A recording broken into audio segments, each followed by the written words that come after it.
Good evening and welcome to the virtual 9th and 10th grade parent night presentation for Milton High School. My name is Blaze Wilson and I'm going to be going through the presentation for you all.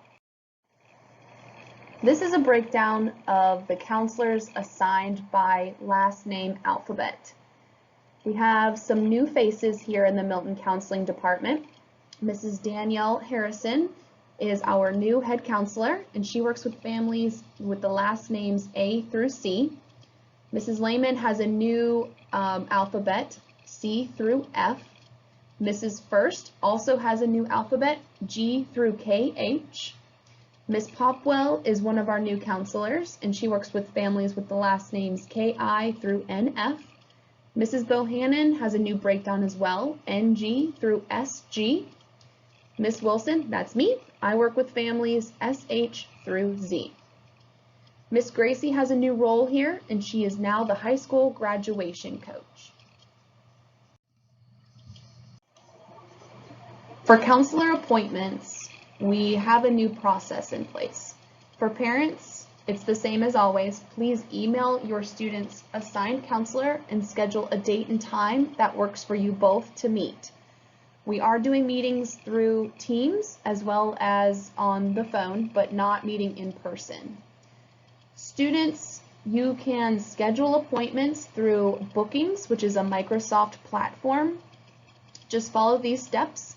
Go to bit.ly/Milton Counseling, make an appointment, select your assigned counselor's name, choose an available date and time, complete the information in the form. Basically, what do you want to meet about? And what do you hope to get out of the meeting? And then come to the office at the time of your appointment. You can use your electronic email that gets sent directly to you as your pass. We are not going to be calling you down if you schedule an appointment through Bookings. These meetings are typically for non-emergency related topics. However, if you are in an emergency and you need to see your counselor, please come to either 1340 or 1360. I've outlined the counselors that are in both of these suites. Ms. First, Ms. Bohannon, and Ms. Harrison are in 1340. Ms. Wilson, Ms. Popwell, and Ms. Lehman are in 1360. If you need to meet with Ms. Gracie, she is in 2201A.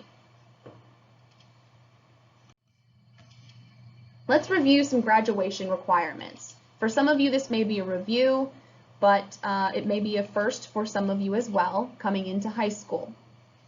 In order to meet the minimum requirements for a high school diploma, you need to have 4 credits of English, 4 credits of math, 4 credits of science, 3 credits of social studies, 1 full credit of health and personal fitness.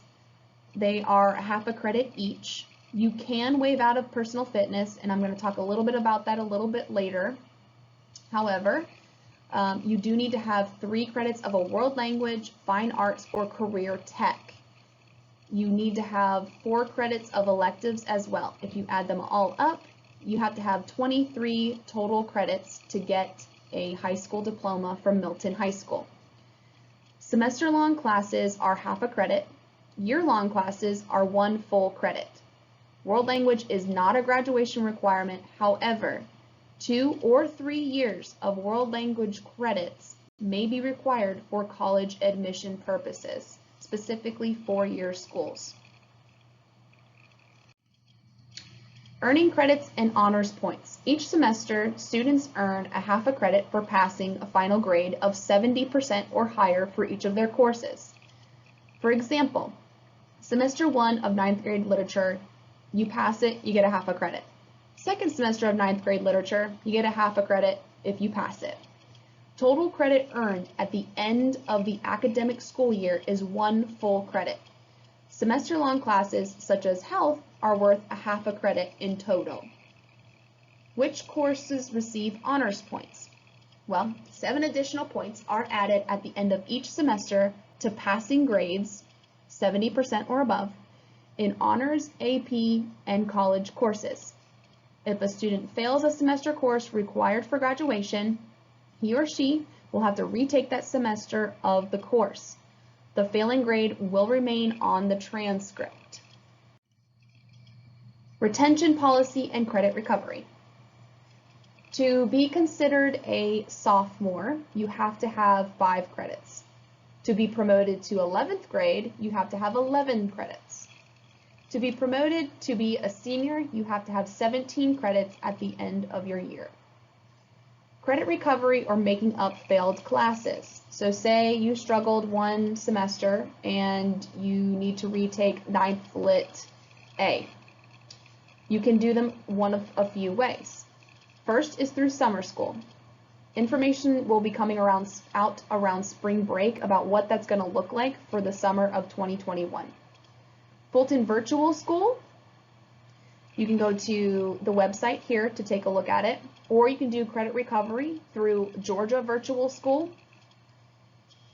If you are interested in doing credit recovery through the Learning Lab, you can speak with your counselor or see Mrs. Bendel in the Learning Lab. Keep in mind, if you are planning on playing a sport in college that's an NCAA school, Learning Lab courses via Georgia or Fulton Virtual Credit Recovery may not be NCAA approved. If you have questions about this, please meet with your counselor. This is a list of the end of course exams that are offered at Milton. For math, algebra, and geometry, English, 9th Lit and 11th Lit.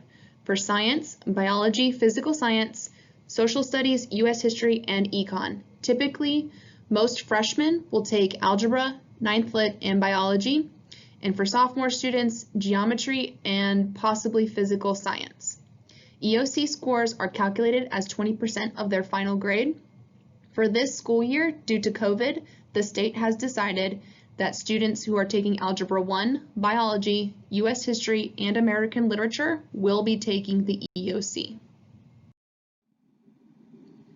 This information is all about Georgia's HOPE programs. The HOPE Scholarship and Zell Miller Scholarship are opportunities for students to award money for in-state tuition. HOPE Scholarship can cover a portion of a student's tuition as long as they have a 3.0 HOPE GPA and meet the rigor requirements. I'm going to show you what counts as a rigor requirement in just a second. The Zell Miller can cover up to 100% of a student's tuition, although a student has to maintain a 3.7 HOPE GPA, and there's also an SAT or ACT component as a part of their vetting system. In order to keep both of these scholarships throughout college, students will have to maintain a specific grade point average at certain checkpoints throughout college. For students who are seeking a technical certification or diploma at an eligible technical college or university in the state of Georgia, they can qualify for the HOPE grant or Zell Miller grant.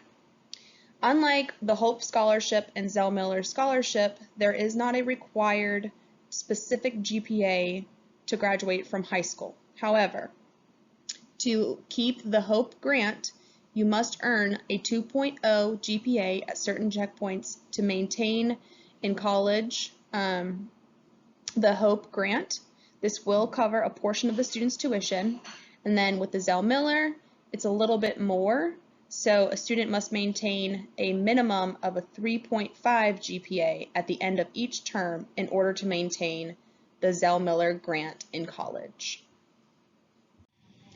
This slide shows all of the courses offered at Milton High School that count towards the HOPE program rigor requirements.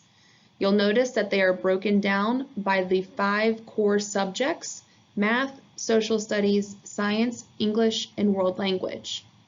Students need to have 4 full credits of any of these courses to qualify for the HOPE program and meet the rigor requirements. If your student took any of these classes in middle school, it does not count towards the HOPE rigor requirements.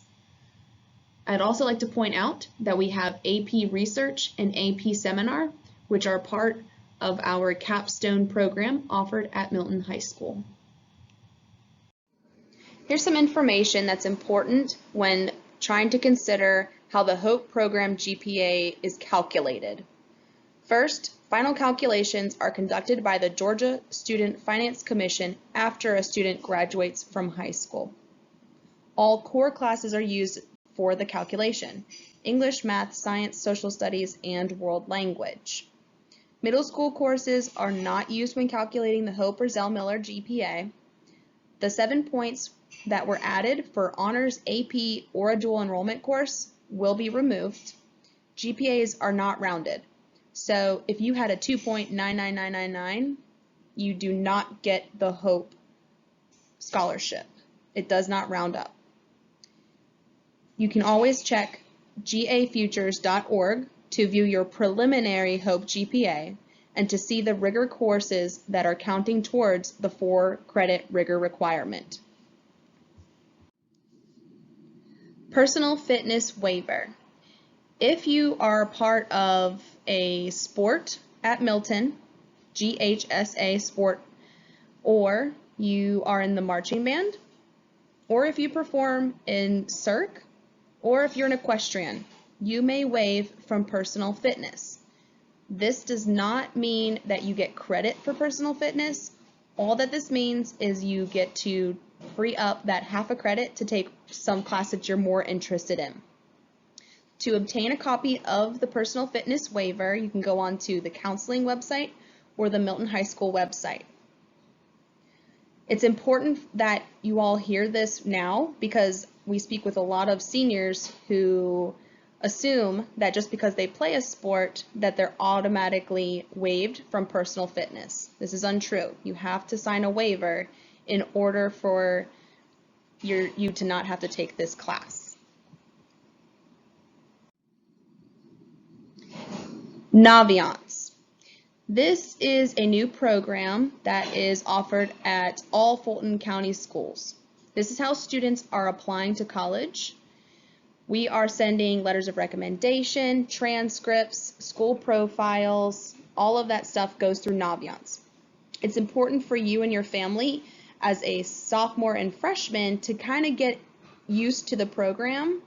We will be doing bridge bills that have to do with Naviance in the future, so you'll get some experience.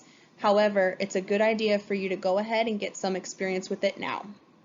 There's a lot of things that Naviance does. I want to draw your attention to 2 major things: college search and a career search. For the college search, if you're trying to find some schools in the state of Georgia or Southeast, you go to colleges, find your fit, supermatch. Then you just select your desired college location, majors, activities, size, etc., and output a whole bunch of different schools that are targeted for you. The same kind of goes for the career. If you go to careers, explore careers and interests, and then career cluster finder, this will help you narrow down your potential job search in the future. Spring is just around the corner, and before we know it, it'll be time for your students to choose classes for the next school year. So these are some things to think about whenever you are making that selection. When you're selecting instructional levels, meaning honors, AP, or possibly dual enrollment classes, look at the totality of your student's schedule.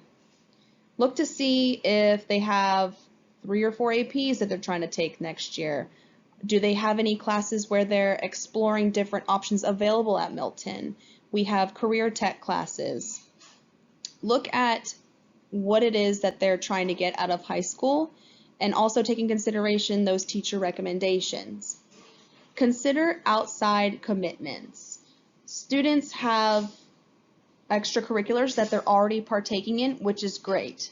But if you have a very heavy, rigorous course load, you're really going to have to think about how to properly evaluate time management and what can realistically be handled.